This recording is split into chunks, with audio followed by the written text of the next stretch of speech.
நந்திதேவர் இறந்த கதையை பற்றி உங்களுக்கு தெரியுமா? தாரகாசுரனுக்கு பயந்த தேவர்கள் ததிசியின் ஆசிரமத்தில் தங்கியிருந்த போது சிவன் அவர்களை பத்திரமாக அழைத்து வர வேண்டி நந்திதேவரை அனுப்பினார்.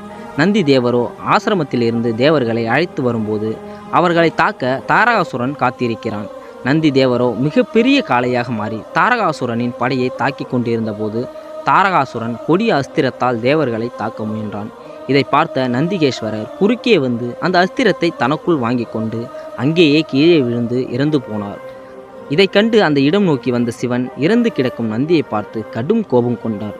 எந்த ஒரு சொர்க்க லோகத்திற்காக இவ்வளவு பிரச்சனைகளும் நடந்ததோ அந்த சொர்க்க லோகத்தையே அழித்து விடுகிறேன் என்று கையில் திரிசூலத்தை எடுத்து எரிய தொடங்கினார்.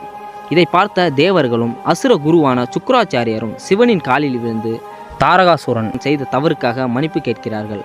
அது மட்டுமில்லாமல் சுக்கிராச்சாரியார் சிவபெருமானிடம் இருந்து வரமாக பெற்ற சஞ்சீவினி மந்திரத்தை வைத்து நந்தி தேவருக்கு உயிர் கொடுப்பதாக கூறினார்.